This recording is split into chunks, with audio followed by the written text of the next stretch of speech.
নমস্কাৰ, মই শিবলি আপোনালোক সকলোকে মোৰ ইউটিউব চেনেল জ্ঞান আহৰণলৈ স্বাগতম জনাইছোঁ।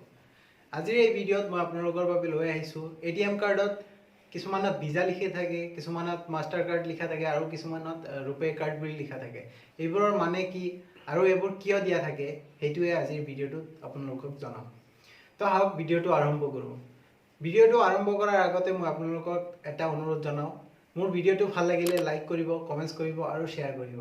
তাৰ লগতে মোৰ চেনেলটো সাবস্ক্ৰাইব কৰিব আৰু তাৰ লগত থকা ঘণ্টা বটনটো দবাই দিব যাতে মই আপলোড কৰা ভিডিঅ'ৰ নটিফিকেশ্যন আপুনি সকলোতকৈ আগত পায়।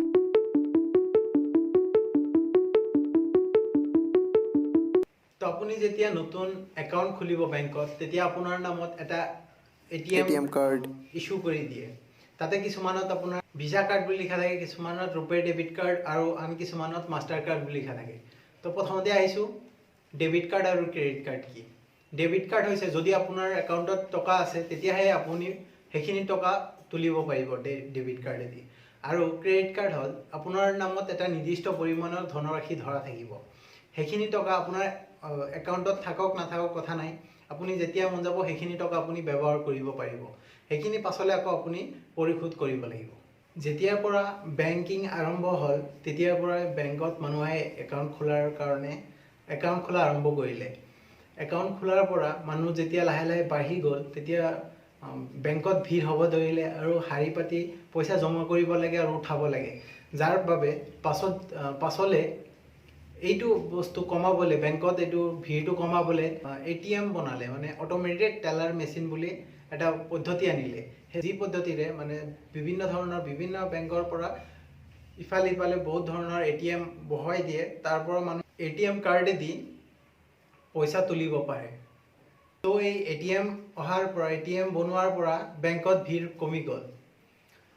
তো যেতিয়া আপোনাৰ নামত এটা ডেবিট কাৰ্ড ইস্যু কৰি দিয়ে, এটা অসুবিধা দেখা গ'ল, সেইটো হ'ল যিটো বেংকৰ এটিএম কাৰ্ড আপোনাক দিয়ে সেইটো অকল সেইটো বেংকৰহে এটিএমত কাম কৰে, বাকী এটিএমবোৰত কাম নকৰে। আৰু ক'ৰবাত শ্বপিং কৰিব গ'লেও আপোনাৰ সেইটো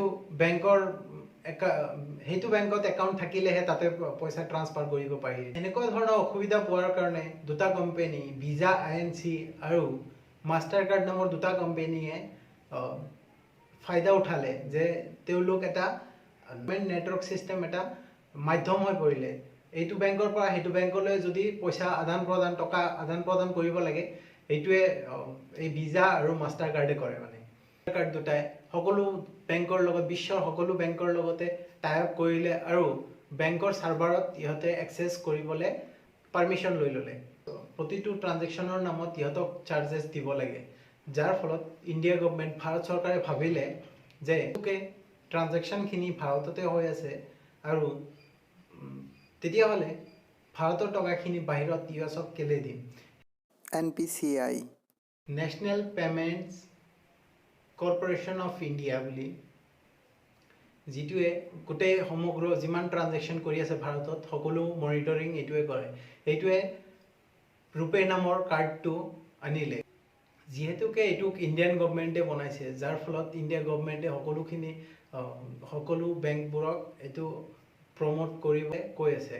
আৰু এতিয়া প্ৰায় যিমান এটিএম দিয়ে সকলোখিনিত আপোনাৰ ৰুপে ডেবিট কাৰ্ডে বেছি দিয়ে। আশা কৰিছোঁ মোৰ ভিডিঅ'ত আপুনি সকলোখিনি কথা বুজি পাইছে। যদি আপোনাৰ ভিডিঅ'টো ভাল লাগি থাকে তেতিয়াহ'লে ভিডিঅ'টো লাইক কৰিব, কমেণ্টছ কৰিব আৰু শ্বেয়াৰ কৰিব আৰু তাৰ লগতে মোৰ চেনেলটো ছাবস্ক্ৰাইব কৰিব। মই এনেদৰে আপোনালোকৰ বাবে নতুন আৰু ভাল টপিকছ লৈ আহিম। ধন্যবাদ মোৰ ভিডিঅ'টো সম্পূৰ্ণ চোৱাৰ বাবে।